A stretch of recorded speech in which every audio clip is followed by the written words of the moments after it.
작년 처음 교회에 오신 분도 계십니다. 하나님께서 마음을 열어주시고 들을 귀를 허락해 주시기를 소원합니다. 오늘 말씀은 열왕기상 2장인데 다 읽지 않습니다.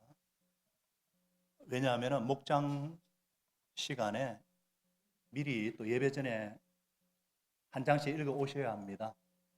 여러분, 제가 질문합니다. 왜 목장이 주말에 모이는지 아십니까? 왜 수요일 날 모이나 좀 일찍 안 모이고 왜 금요일, 토요일 모이는지 아십니까? 지난주에 우리에게 주신 하나님의 말씀을 붙잡고 치열하게 삶의 현장에서 살아낸 것을 주말에 금요일 모여서 그걸 나눌 때에 놀라운 하나님의 능력을 경험하기 때문입니다. 그래서 지난주에 주신 말씀이 참 가물가물할 때 설교요약부장이 지난주 말씀이 역사에서 배운 것, 그죠? 역사를 통해 배우는 것이 무엇이냐 기억하고 또 그것을 가지고 우리가 감사한 걸 나누고 또 이번 주를 사모하면서 목장 성경 공사를 통해서 미리 읽고, 그래서 목장이 중요합니다. 우리 성경 교사를 위해서 기도를 많이 해주시고요. 열왕기상 2장 오늘 2장 1절에서 12절 44절에서 46절까지만 먼저 읽겠습니다. 저와 여러분이 한 절씩 교도합니다. 다윗은 세상을 떠날 날이 가까워서 아들 솔로몬에게 유언을 하였다. 나는 이제 너는 굳세고 장부다워야 한다. 그리고 너는 주 너의 하나님의 명령을 지키고 모세의 율법에 기록된 대로 주님께서 지시하시는 길을 걷고 주님의 법률과 계명, 주님의 율례와 정거의 말씀을 지켜라. 그래야만 네가 무엇을 하든지 어디를 가든지 모든 일이 형통할 것이다. 또한 주님께서 제 길을 성실하게 들으면 이스라엘의 임금 자리에 오를 사람이 너에게서 끊어지지 않을 것이다 하고 약속하신 말씀을 이루실 것이다. 더욱이 너는 스루의 아들 요압이 나에게 한 것 곧 그가 이스라엘 군대의 두 사령관인 넬의 아들 아브넬과 예리 아들 아마사에게 한 일을 알고 있을 것이다. 요압이 그들을 살해함으로써 평화로운 때에 전쟁을 할 때냐 흘릴 피를 흘려서 내 허리띠와 신의 전쟁의 피를 묻히고 말았다. 그러므로 너는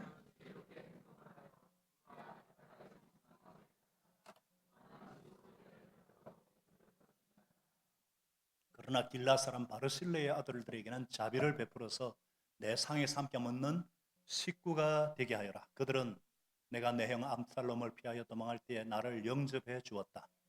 또 바울임의 출신으로 베냐민 사람인 게라의 아들 시므이가 너와 같이 있다. 그는 내가 마하나에 무릎 가던 날에 나를 심하게 저주하였지만 그가 요단강으로 나를 맞으려고 내려왔을 때에 내가 주님을 가리켜 맹세하기를 너를 칼로 죽이지는 않겠다고 말한 일이 있다. 그러나 너는 그에게서 죄가 없다고 여기지 말아라. 너는 지혜로운 사람이니 그를 어떻게 처리해야 하는지 잘 알 것이다. 너는 그의 백발에 피를 묻혀 서울로 내려가게 해야 한다.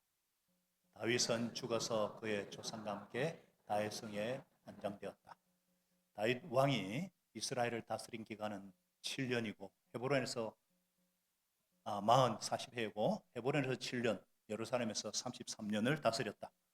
솔로몬은 그의 아버지 다윗이 앉았던 자리에 앉아서 그 왕국을 아주 튼튼하게 세웠다. 44절 넘어갑니다. 왕은 계속해서 시므에게 말하였다. 당신은 당신이 나의 아버지 다윗 왕에게 저지른 그 모든 일을 스스로 잘 알고 있을 것이요. 그러므로 주님께서 당신의 저지른 일에 대해서 당신에게 갚으실 것이요.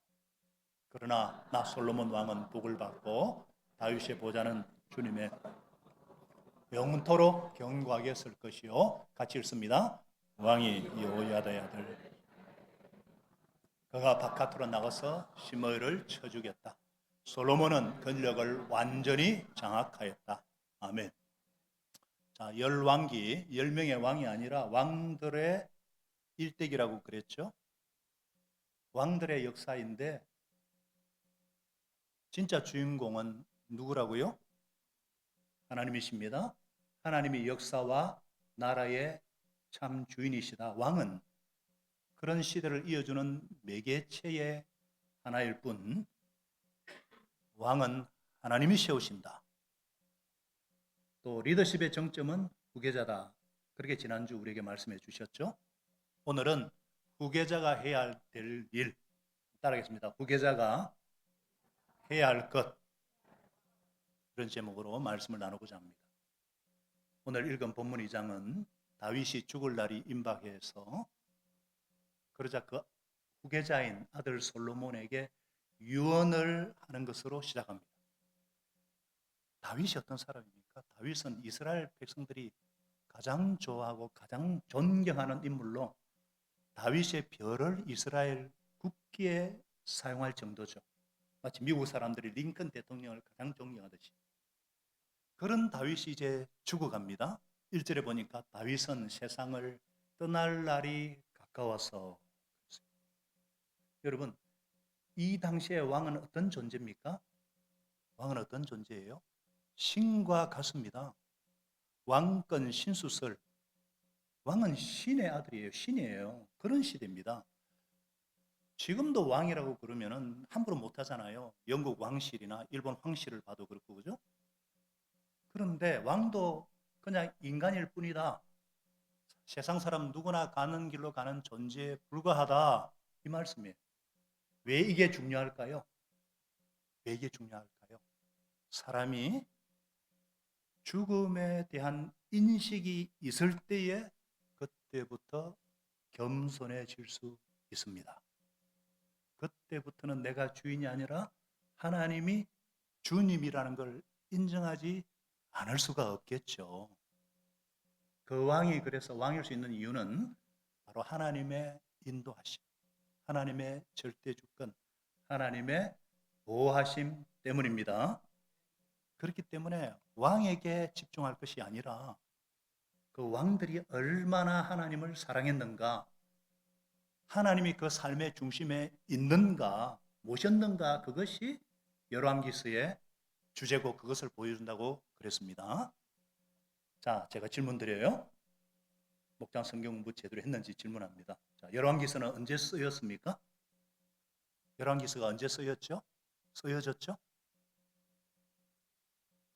분명히 공부하셨죠. 이때부터 400년 뒤에 쓰여진 책입니다. 지금 이 본문에 기록된 400년 뒤에 쓴 것이, 그때는 이스라엘 나라가 멸망하고 바벨론의 포로로 잡혀갔던 비참한 때에, 그때의 포로 중에 이 열왕기서를 썼습니다. 맞습니까? 왜 열왕기를 썼어요? 왜 우리나라가 이렇게 쫄딱 망했는가? 역사를 되짚어 보면서 배우라는 거예요. 다시는 이런 전철을 밟아서는 안 된다. 그것을 그래서 기록한 게 열왕기서예요. 그러면 우리나라가 어떻게 시작되었는가? 어떤 방향으로 가야 되는가? 그것을 다윗의 유언에서부터 쫙 조명한 거예요. 그래서 다윗의 유언이 너무너무 중요합니다. 왜 다윗의 유언이 중요하냐 하면은 훗날 이스라엘 왕들이 반드시 지켜야 될 제왕 리더십의 교과서입니다. 이것이 표준이에요. 이 표준에서 그들이 이탈했기 때문에 나라가 망한 것입니다. 그래서 이 다윗의 유언, 열왕기서를 미리 읽어보시면 알겠지만은 다윗의 길로 행하였더라. 다윗의 등불이 꺼지지 않았더라. 다윗의 유언이 그래서 중요한 거예요. 또한 이 다윗의 유언은 하나님 나라를 어떻게 세우고 어떻게 다스려가고 지켜야 되느냐, 하나님 나라 리더십의 교과서이기도 합니다. 우리에게도 정말 중요한 말씀이에요. 우리가 하나님 나라를 세워가는 후계자들이잖아요. 맞습니까? 네. 자, 이제 지난주에서 솔로몬 즉위식 후에 다윗은 유언을 하기 위해서 솔로몬을 부릅니다. 아마도 가족도 부르고 친척도 부르고 신하들도 참모진들도 불렀을 거예요. 다윗은 20살에 왕이 된 이 솔로몬을 볼 때에 마음이 착잡했을 겁니다. 그도 그럴 것이, 솔로몬은 어떤 아들입니까? 기적의 아들이고 은혜의 열매잖아요. 도저히 왕이 될 수 없는데 왕이 되었잖아요. 위로 형들이 있죠. 또 이 솔로몬은 다윗이 불륜을 저질러서 취한 후궁 밧세바의 소실이기 때문에, 바시아바의 자녀이기 때문에 마치 그 사건으로 다윗이 하나님의 엄청난 징계를 받고 회개하고, 그래서 솔로몬을 주셨죠. 여디디야, 하나님께서 사랑하셨다. 그래서 하나님께서 다윗의 후계자로 솔로몬을 세우셨는데, 마치 쓰레기 더미에서 장미꽃이 피는 것 같은 기적의 아들이 솔로몬이에요. 왕위를 이어받기 여정이 정말 쉽지 않았습니다. 형들의 집중적인 견제가 있었고, 특히 지난주에 아도니아의 반란이 있었잖아요. 우여곡절 끝에 왕이 되었지만 다윗이 죽고 나면은 상황이 어떻게 전개될지 모르는 불안한 정국입니다. 수많은 정적들이 아직도 두 눈 시퍼렇게 뜨고 살아있어요. 그래서 다윗은 정말 안타까운 심정으로, 기도하는 마음으로 유언을 합니다. 그 유언이 무엇이냐? 첫째로 마음이 강한 자가 되라, 이겁니다. 마음이 강한 자가 되라. 후계자로서 해야 될 첫 번째는 마음을 강하게 먹어야 된다는 거예요. 마음을 강하게 먹어야 유언을 이행해야 할 수가 있고, 주님이 원하시는 길을 갈 수가 있기 때문입니다. 2절은 말씀하죠. 나는 세상 모든 사람이 가는 길로 간다. 너는 굳세고 장부다워야 한다. 힘써 대장부가 되라는 거예요. 마음이 강한 자, 담대한 마음을 가진 왕이 되라. 왜요? 왕관의 무게를 견디하기 때문입니다. 왕의 자리는요, 화려한 자리가 아닙니다. 겉으로 볼 때 화려합니다만 너무나 힘들고 너무나 외롭고 너무나도 어려운 자리예요. 밖에서 보던 것과 전혀 다릅니다. 이제는 너의 일거수일투족을 유리알처럼 다 공개될 거야. 수많은 사람들이 네 앞에서 네 뒤에서 수군거릴 텐데 너는 마음의 평정심을 잃어서는 안 돼. 깜짝깜짝 놀랄 일들이 계속해서 터질 텐데 놀라지 마라. 마음을 강하게 하고 굳세게 하고 계속 결정을 내리고 계속 네가 책임을 져야 한다. 마음을 단단히 먹어야 돼. 그 말이에요. 다윗은 이 왕관의 무게를 40년 동안 져봤기 때문에 너무나 잘 알잖아요. 그래서 어린 아들을 보면서 아들아 마음을 단디 먹으라. 경상지 사투를 하겠습니다. 아들아 마음을 단디 먹으래. 고난을 각오해야 돼. 억울한 욕먹을 각오하고 마음을 굳게 먹어야 돼. 단디해라. 마음이 무너지면 다 무너지기 때문입니다. 그래서 잠언 4장 23절에도 그 무엇보다도 내 마음을 지켜라. 생명의 근원이 여기에서 나기 때문이다. 그랬어요. 네, 오늘날 좀 유능하다던 인재들이 마음을 굳게 먹지 않고요, 겉모습만 보고 빨리 리더, 지도자의 자리에 앉으면 잘할 줄로 착각을 합니다. 그러다 앉고 나니까 너무 힘들어서 와 이거 못 해먹겠다. 와, 좌절하는 사람이 부지기수입니다. 제가 아는 어느 후배 목사 중에 한 사람이 그렇게 오매불망 담임 목사가 되는 것이 꿈에도 소원이었어요. 그래서 담임 목사가 왜 그렇게 되고 싶은데, 아이고 담임 목사가 되면은 쫙쫙 밀고 나가고 리더십도 발휘하고 마음껏 설교하고, 진짜 담임이 되었어요. 한 1년여 지나는 거 맞아 보니까 반쪽이 다 됐어요. 얼굴은 다 죽었어요. 왜? 담임 되니까 안 좋아? 그러니까. 이렇게 힘든 줄 예전에 미처 몰랐어요. 마음껏 설교하는 줄 알았는데 6개월이 안 돼가 설교 바닥이 다 드러났어요. 자료가 다 떨어졌다는 거지. 그리고 결정할 때마다 비판하고 견제하고 부정적 피드백이 이렇게 많을 줄 몰랐어요. 그 제가 뭐라는 줄 아실게요? 뭐랬을까요? 나는 뭐 구호 있으니까 뭐 쉽게 하는 줄 알아? 지도자 자리는요, 겉보기하고 다릅니다. 너무나 외롭고 너무나 힘들고 너무나 고독하고 죽을 각오를 해도 안 되는 것이 지도자 자리예요. 리더의 자리입니다. 솔로몬은 칼날 위에 앉은 심정이었을 겁니다. 아버지 밑에서 아버지 따라가며 했던 왕자 시절하고는 달라요. 그때는 편했죠. 자기가 책임져 안 져도 되니까. 이제는 자기가 책임져야 돼요. 사람들은 더 이상 기다려주지 않습니다. 더 이상 용납하지도 용서하지도 않습니다. 그래서 마음을 강하게 먹고 힘써 대장부가 돼야 돼. 힘써 대장부가 돼야 돼. 마음을 강하게 먹지 않으면 너 죽어. 그 말이에요. 또 어떻게 하면 마음을 강하게, 어떻게 하면 마음이 강해집니까? 내가 강하게 먹어야지. 이렇게 한도 되겠습니까? 3절에 답이 나오죠.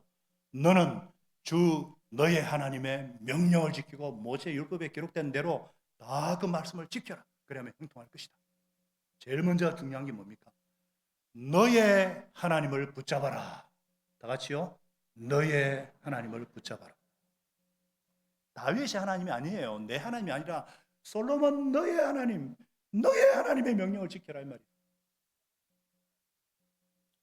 다윗과 함께 하셨던 그 하나님은 얼마나 대단하신 하나님이십니까? 그 어마어마한 골리앗을 싸워 이기게 하신 하나님, 사울로부터 지키시고 보호하신 하나님, 통일 왕국을 이루기까지 함께 하시고 그를 지키시고 보호하시던 그 하나님이 얼마나 대단한 하나님이십니까? 시편에 보면 절절하게 그 하나님을 찬양하는 고백이 나오잖아요. 그런데 다윗은 그 하나님을 주장하는 것이 아니라 솔로몬 너의 하나님, 너의 인생에 나타나셨어. 너의 인생을 주관하시고 너에게 말씀하시고 너에게 살아계신 너의 하나님을 붙잡아라. 너의 하나님을 꽉 붙잡아야 강해질 수 있어. 안 그러면 너는 죽어. 말라 죽어. 그 말입니다.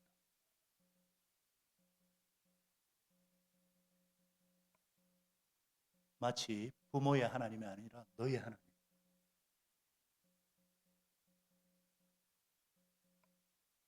그러면은 어떻게 나의 하나님을 붙잡을 수 있어요? 어떻게 나의 하나님을 만날 수 있고 나의 하나님을 붙잡을 수 있어요? 또 나오죠. 3절에 너는 주 너의 하나님의 명령을 지키고 모세의 율법에 기록된 대로 주님께서 지시하시는 길을 걷고 주님의 법률과 계명과 율례와 증거의 말씀을 지켜라. 어떻게 나의 하나님을 만나고 붙들 수 있다고요? 율법에 기록된 대로 성경 말씀대로 순종하라. 주님의 법률과 계명, 주님의 율례와 증거의 말씀을 지켜라. 그러면은 너의 하나님을 만날 수 있고 붙잡을 수 있다. 자, 여러분 다윗이요. 얼마나 그 모세 율법을 잘 지켰는지 보여주는 말씀이죠. 우리는 그냥 하나님 말씀 율법 그러면 몽뚱그려 율법 그러는데 다윗은 이 율법을 법률과 계명, 율례와 증거 네 가지로 나눴습니다. 각각 지키기로 노력했다는 거예요. 법률이 무엇입니까? 명문화된 문장입니다. 계명은 무엇입니까? 하라 하지 마라. 모세오경에만 해도 613개 계명이 있죠.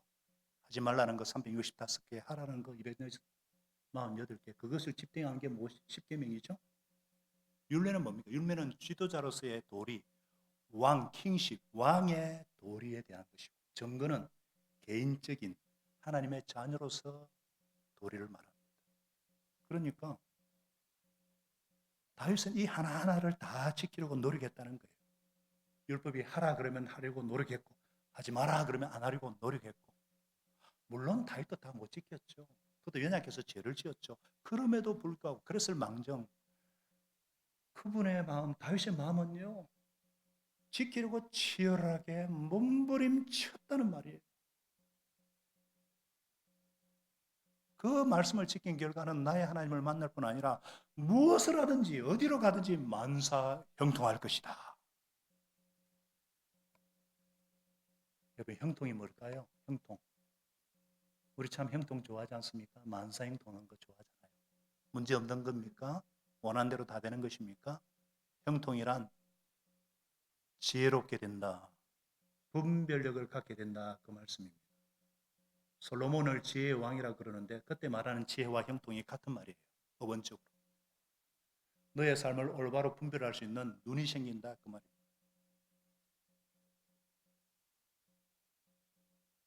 우리 삶의 진정한 형통이 무엇입니까? 돈 많이 벌고 내가 원하는 데 들어가고 아무 문제 안 생긴 형통입니까? 그런 삶은 무덤에 들어가야죠. 인생은 문제 연속인데요. 폭탄이 펑펑 계속 터지는데요. 형통이 무엇입니까? 진정한 형통이 무엇이냐? 하나님의 뜻인지 아닌지 분별할 수 있는 능력, 그것 제하지만 더 분별할 수 있는 능력, 그 지혜가 형통입니다. 그런 지혜는 어떻게 얻어집니까? 하나님의 영원한 진리의 말씀, 천지는 없어도 변함이 없는 하나님의 말씀대로 모세 율법에 기록된 대로 성경대로 지킬 때 지혜가 임하고 분별력이 임하지요. 다 경험하시죠? 왜 대학도 안 나온 어르신들이 왜 지혜로우십니까? 성경을 잘 기도하고 그런 분들이 왜 지혜로워요? 성경 말씀은 딱 분명하게 분별해 주잖아요. 그래서 성경이 하라 그러면 하고 하지 말라고 하지 말고 성경이 가라 그러면은 지혜가 생기고 분별력이 생기고 형통할 수밖에 있어요. 있어요.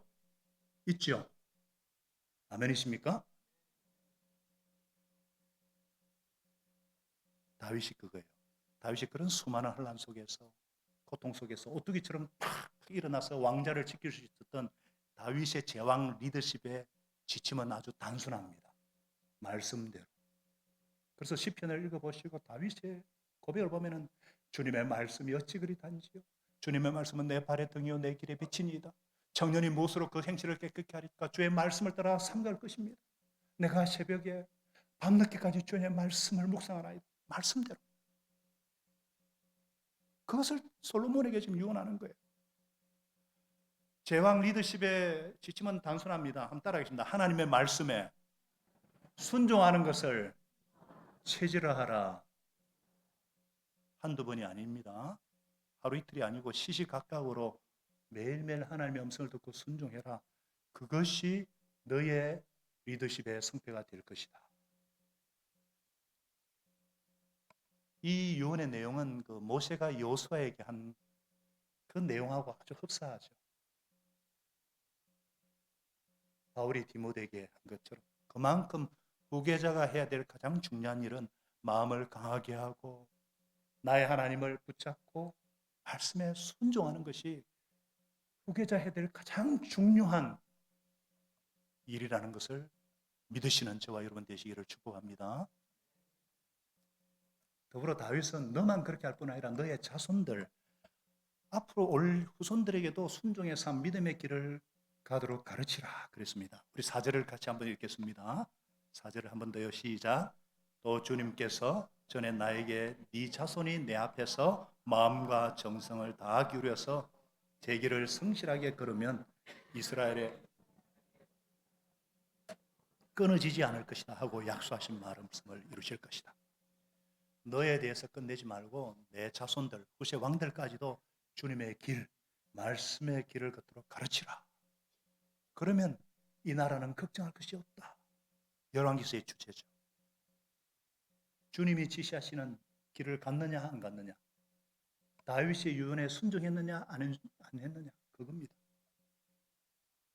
사실 다윗이 이 유언을 아들에게 하면서도 그 마음이 점이었을 거예요. 본인도 그렇게 잘 못했거든요.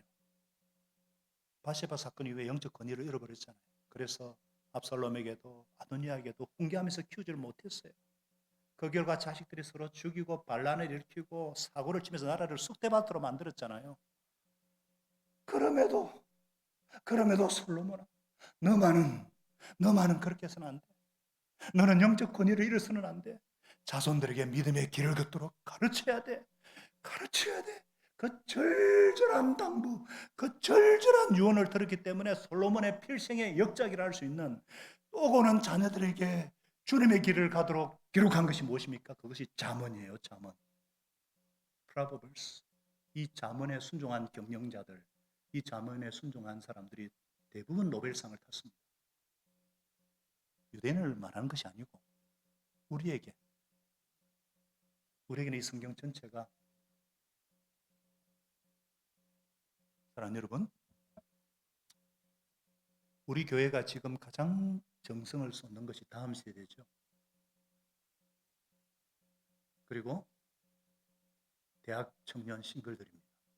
MZ세대, 다음 세대.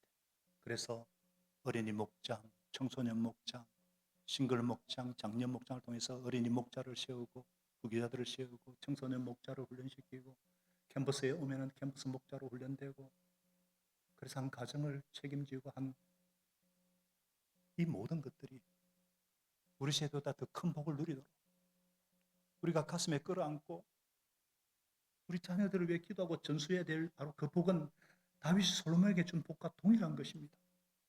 하나님 보실 때 왕과 부모는 같아요. 왕위를 이어받는 후계자나 우리 이어받을 자녀가 똑같습니다. 하나님 나라 후계자들이기 때문에. 그래서 다음 세대가 마음 중심에서부터 나의 하나님을 만나고 나의 하나님을 붙잡도록 율법에 기록된 대로 성경대로 행하여 주님의 길을 걷도록 저와 여러분들이 매일매일 그렇게 기도하는 것 아닙니까?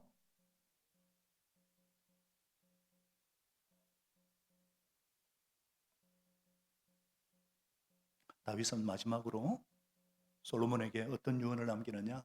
왕국을 튼튼하게 세우기 위해서 악한 자들을 제거하고 선한 자를 보상하라 이런 유언을 남깁니다.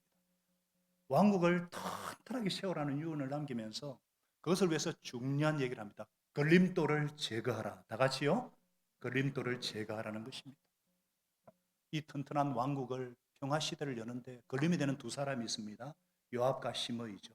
요압이 누구입니까? 요압이 5절에 요압이 내게 한 일, 곧 이스라엘 두 군대 장관인 아브넬과 아마사를 죽인 일에 대해서 너는 지혜롭게 행동해서 그가 백발이 성성하게 살다가 평안히 죽음과 무덤에 서울에 지옥에 떨어지지 않도록 내버려 두지 마라. 자, 요압은 다윗의 사실은 조카입니다. 다윗이 강야 시절부터 유대 왕이 되고 통일 왕이 될 때까지 개국 공신이에요. 수십 년간 다윗 군대 총사령관으로 군부를 장악하고 있는 아주 중요한 인물입니다. 너무나 큰 일을 했는데 문제가 뭡니까? 자기 주관이 너무나 뚜렷해서 다윗의 뜻을 종종 거스릅니다. 특별히 아브넬, 사울 군대 총사령관이에요. 아마사, 압살롬 군대 총사령관입니다. 다윗은 이 두 사람을 포용하려고 했어요. 그래야 분열된 민심을 이렇게 잘 모으고 평화로운 통일 왕국의 시대를 열 수 있기 때문인데 요압이 사사로운 감정으로 죽여버립니다. 혼자 총회를 독차지하려는 평화의 시대를 무너뜨릴 뻔한 다윗은 이 요압의 죄를 잊지 않았습니다. 그럼에도 요압은 막강 군부를 장악하고 있기 때문에 제거할 권위가 없었습니다. 사실 우리아를 전쟁에 내보내서 죽일 때 요압을 통해서 했거든요. 그래서 다윗이 어쩔 수 없는 약점이 잡혀 있어요. 그러나 솔로몬 시대는 그럴 수 없습니다. 이런 사람을 남겨두고 어떻게 평화의 시대를 열 수 있어요? 그래서 아들에게 요압을 정리하라고 유언을 남깁니다. 두 번째는 시므이예요. 시므이는 어떤 사람이냐? 8절에 보니까 베냐민 지파의 지도자 중에 한 사람이에요. 다윗이 압살롬의 반역으로 피난 갈 때 다윗 왕을 저주한 입에 담지 못할 악담으로 저주를 퍼붓죠. 이 피변이네 나는 살인자야. 이 불안당 같은 놈아. 이제는 네가 죗값을 받는구나. 가거라. 가거라 하면서 다윗을 그렇게 저주를 합니다. 다윗이 참습니다. 나중에 반역을 평정하고 돌아와서 그럼에도 그를 죽이지 않고 용서해 줍니다. 왜냐? 베냐민 지파가 요동하지 않도록 평화의 시대를 위해서 다윗이 참은 거예요. 그러나 이 사람을 끝까지 방치할 수는 없습니다. 왜냐하면 시므이는 다윗 시대를 살면서도 항상 사울 시대를 그리워하는, 항상 용서를 받았는데도 이게 고쳐지지 않으니까 이런 사람을 살려두면 평화 시대를 열 수가 없습니다. 그래서 제거하라고 유언합니다. 그런데 여러분 좀 이상하지 않습니까? 좀 이상하지 않아요? 왜 그렇게 골리앗을 쳐 죽이는 그런 위대한 장군 다윗이 다 정적들을 제거하고 아들한테 그냥 왜 그걸 아들한테 남겨요? 지난주에 제가 원경 드라마 얘기했지만 태조 이방원은 자기 손으로 개국공신 다 척결합니다. 외척들 다 죽여버립니다. 그리고 난데 뭐라 그랬어요? 아버지 손에 피는 다 묻혔으니까 너는 태평성대를 일궈라. 그래서 세종대왕이 나왔잖아요. 다윗도 그렇게 하면 안 됩니까? 왜? 근데 어린 다윗 솔로몬에 그걸 맡겨요? 이상하지 않아요? 아직 앳된 젊은 아들한테 이 왕관의 무게를 견디기 힘들어하는 아들한테 그 뒤처리를 맡기다니 이상하지 않습니까? 왜 그랬을까요? 정의를 집행하는 하나님의 때가 있다는 것입니다. 그걸 보여줍니다. 아무리 다윗이라 할지라도요, 함부로 이 칼을 휘두르면 안 될 때가 있는 것입니다. 우리나라 역사를 보십시오. 지금도 보십시오. 정권만 바뀌면 무분별한 정치 보복으로 나라가 어려워지는 걸 보고 있지 않습니까? 지금도 두 쪽으로 갈라져 있잖아요. 보복할까 싶어요. 다윗은 걸려서 칼을 휘두를 때 얼마나 이것이 위험하고 예민한지 잘 압니다. 그래서 기도합니다. 늘 기도합니다. 어지간하면 용서하고 어지간하면 참습니다. 하나님의 때를 분별하고 하나님의 때를 인내하고 하나님의 때를 기다리라는 겁니다. 솔로몬에게 힘든 숙제를 주기 위해서가 아니에요. 하나님의 때를. 두 번째는 솔로몬의 권위를 높여주기 위해서입니다. 한번 생각해 보십시오. 다윗은 40년 동안 이스라엘을 영웅으로서 왕으로서 절대적인 존경을 받았던 카리스마가 있었습니다. 그런데 솔로몬은 한 번도 공식 수상에서 그의 리더십을 검증받을 기회가 없었습니다. 후계자가 된 그를 보면서 사람들이 수근수근 거리지 않았겠어요? 아이, 누구는 아버지 잘 만나가지고 금수 좀 물고 태어났네? 좋겠다. 근데 지 아버지 반이나 할까? 엄마 치마폭에서 놀던 저 애송이가 뭐 하겠어? 얼마나 많이 수근거리겠습니까?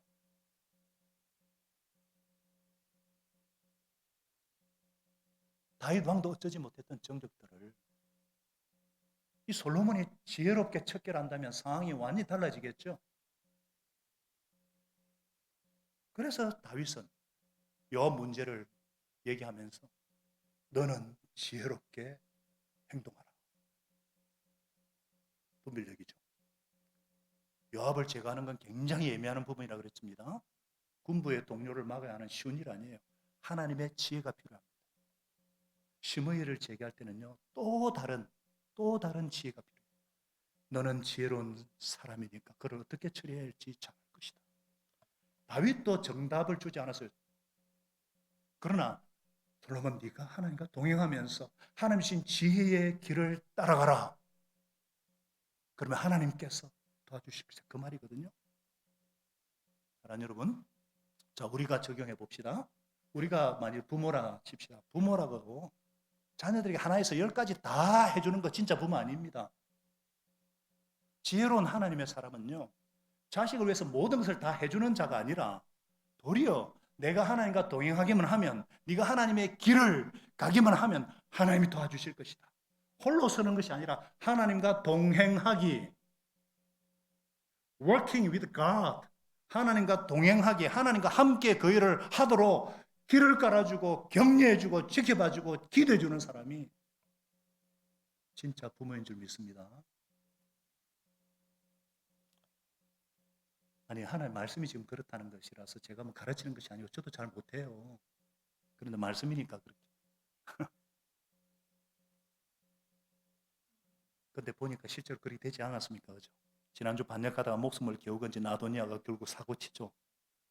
바시바에 가가지고 아버지 후궁 아비삭을 아내로 달라 했다. 이는 왕권을 달라는 거잖아요. 그래서 죽일 수 있는 명분이 만들어지죠. 아도니아가 척결되고 나니까 이제는 솔로몬이 움직일 수 있는 명분이 생깁니다.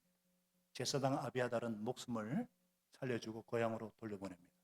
사독으로 제사를 세우고, 요압은 이 모든 전개를 보고 제풀에 놀라서 성막으로 도망갔다가 처형당합니다. 워낙에 이런 반역에 가담한 정황이 분명하기 때문에 군부의 요동이 없습니다. 이것은 하나님께서 하신 일입니다. 다윗이 솔로몬에게 준 지혜는 네가 조급해야 하지 말고 하나님과 동행하면 하나님께서 길을 만들어 주실 것이다. 그 때를 기다리면 된다. 하나님께서 그때마다 전략을 주신 겁니다. 시므이를 제거할 때는 완전히 다른 전략이거든요. 시므이는 베냐민 지파 영향이 크다 그랬지 않습니까? 바로 제거하면은요, 밀란이 일어날 수 있습니다. 그래서 예루살렘 경내에서만 머물고 기도원 시내를 건너면 죽는다 약속을 했는데 3년을 기다립니다. 3년이 지나자 그동안 베냐민 지파가 접촉할 수 있는 길을 차단했어요. 그런데 심의 종이 도망간 것을 잡으려고 그 경계를 넘어갔습니다. 그것을 기회로 제거당합니다. 이것도 놀라운 하나님의 지혜입니다. 자세한 것은 목장 성경 공부 시간에 배우셨죠? 자, 이런 솔로몬은 이런 실제적인 경험들을 통해서 리더십이 쌓여갔고 그 결과 어떻게 되었습니까? 우리 46절 마지막 부분에 솔로몬은 권력을 어떻게 해요? 완전히 장악하였다. 예, 걸림돌을 다 제거함으로써 평화의 시대를 활짝 열었다는 것입니다. 이것을 12절에는 결론적으로 12절에는 이렇게 말씀합니다. 솔로몬은 그 아비 다윗에 앉았던 자리에 앉아서 후계자로서 그 왕국을 어떻게 해요? 튼튼하게 세웠다. 아주 튼튼하게 세웠다. 사랑하는 여러분, 평화의 시대를 열기 위해서는 반드시 걸림돌이 도는 요소들을 제거해야 된다는 것을 알 수 있습니다. 솔로몬이 어떤 왕입니까? 솔로몬, 샬롬, 평화의 왕입니다. 다윗은 어떤 왕입니까? 예수 그리스도의 예표입니다. 두 사람 다 예수 그리스도의 예표입니다. 영원한 평화의 왕 대신 예수 그리스도의 예표죠. 예표하는 인물이라고 그랬죠. 솔로몬은 이 평화의 시대를 연 왕입니다. 평화는 연약한 자가 만들 수 없습니다. 평화는 강한 자만이 만들 수 있습니다. 지킬 수가 있습니다. 평화는 공짜로 주어지는 것이 아닙니다. 걸림돌들을 악을 제거해야 이 평화의 시대를 열릴 수가 있습니다. 우리 안에도요, 이런 요압과 심의 같은 요소가 있지 않습니까? 이런 요소들이 제거되어야 평강의 왕 예수님께서 온전히 다스리시는 새 시대를 활짝 열 수가 있습니다. 요압이 어떤 사람이라 그랬습니까? 많은 공을 세웠지만은 자기만 사랑받아야 된다는, 다른 사람을 품지 못하고 정죄하던 사람이에요. 마치 예수님 왕으로 오신 예수님 당시 종교 지도자들 그랬지 않습니까? 자기들만이 특별한 선민이고 하나님이 사랑하는 자들이고 다른 사람들은 다 죄인이라고 무시하고, 굳이 비유가 될지 모르겠지만 교회를 오래 다닌 분들 중에 또 이렇게 사역을 많이 하는 분 중에는요, 요압 같은 요소가 있을 수 있습니다. 공로주의, 성과주의.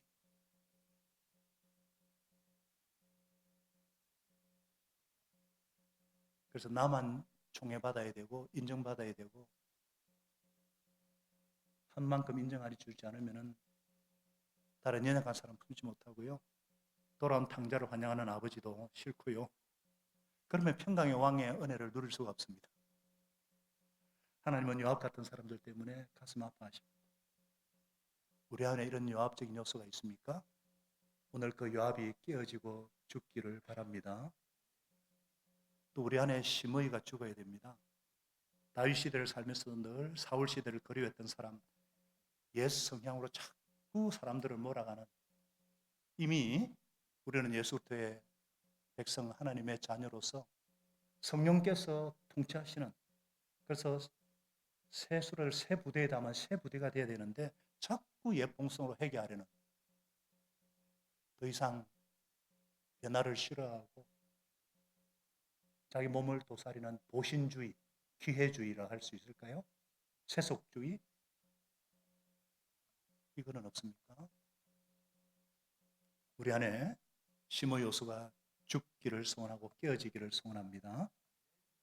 그러려면 내 마음이 강하고 담대해야, 말씀대로 성경대로 살고 순종해야 이 걸림돌들이 보이고 이 걸림돌들을 제거할 수 있고 주님의 길을 걸어갈 수가 있습니다. 그러면서 오늘 다윗은요, 일깨워야 될, 공로를 포상해야 될 바르실레의 공로를 포상하고 그의 자손들에게 은혜를 갚으라 유언하죠. 7절에 그러나 길라 사람인 바르실레의 아들들에게는 자비를 베풀어서 너의 상상함께 얻는 함께 먹는 식구가 되게 하여라. 그들은 내가 너의 형 압살롬을 피해서 도망할 때 나를 영접해 줘. 다윗이 모든 을 잃고 도주했을 때 80 먹은 노인인 바르실레가 자기 식소들 다 데리고 나와서 모든 물자로 다윗 일행을 살린 거예요. 다윗은 평생 이 은혜를 잊지 않았습니다. 그래서 자손들에게 그 은혜를 보상하라고 솔로몬에게 유언을 합니다. 이거는 여러분 전 국민에게 주는 메시지가 아닐까. 너희들도 바르실레처럼 충성스럽게 왕을 섬기다오. 왕이 외롭고 왕이 힘들 때마다 사심없이 정성을 다해 왕을 섬겨라. 한 식구가 되라. 그러면 나라는 너희들을 잊지 않을 것이다. 이거 아니에요? 지금 이 땅에 바르실레 같은 충성됨으로 우리 주님을 섬기는 분들이 필요합니다. 저에게는 그분들이 우리 교회 중직자들이고 목자 목녀들이고요. 목자 목녀들께는요, 목장 식구가 그분들인 줄로 믿습니다. 한 식구입니다. 한 가족입니다. 우리 주님의 이름이 오해받고 공격받는 이런 시대에 주님의 이름을 부끄러워하지 않고 주님을 위해서 우뚝 설 수 있는 강한 용사들이 필요합니다. 그런 사람들이 되시기를 축복합니다. 사심 없는 헌신으로, 변함없는 충성으로 왕에게 헌신한 바르실레가 평강의 왕 되신 예수 그리스도를 섬기는 바르실레가 우리 안에 되살아날 수 있기를 축복합니다. 되살아나야 될 줄로 믿습니다. 하나님 나라를 계승할 후계자로서 우리 안에 요압과 시므이가 죽고 바르실레의 모습이 되살아날 때에 평강의 왕이신 주님께서 우리 안에 충만히 거하시고 우리를 새로운 평화의 시대로 주님의 길로 이끌어 가실 줄로 믿습니다. 기도하겠습니다. 하나님 아버지, 주님의 은혜를 감사합니다. 하나님 아버지, 열왕기서를 통해 특별히 오늘 다윗의 유언을 통해서 그 속에 담긴 지혜가 얼마나 큰 것인지를 가르쳐 주셔서 감사합니다. 주님, 우리는 능히 주님의 길을 갈 수가 있습니다. 마음을 강하게 함으로, 말씀에 철저히 순종함으로, 우리를 위해 죽으시고 부활하시고 함께 하시는 성령님의 도우심으로 우리는 구원 역사를 방해하는 걸림돌, 이 성공주의, 성과주의, 이 보상주의, 기회주의, 이 모든 인본적인 요소를 제거하고 우리는 주님이 가신 그 길, 주님이 원하신 길을 걸어갈 수 있습니다. 아버지, 평강의 왕의 시대를 새롭게 열기 위해서 우리 안에 있는 요압과 시므이가 깨어지게 하여 주시옵시고 사심 없는 헌신을 바쳤던 바르실레처럼 주님을 섬기게 하여 주옵소서. 특별히 저와 우리 세대, 우리 자녀들에게, 다음 세대에게 신앙의 유산을 잘 물려주게 하여 주시옵소서. 저들을 솔로몬처럼 참된 형통이 있는 자, 참된 지혜가 있는 자, 참된 분별력이 있는 자들로 길을 낼 수 있는 믿음의 부모가 되게 하여 주시옵소서.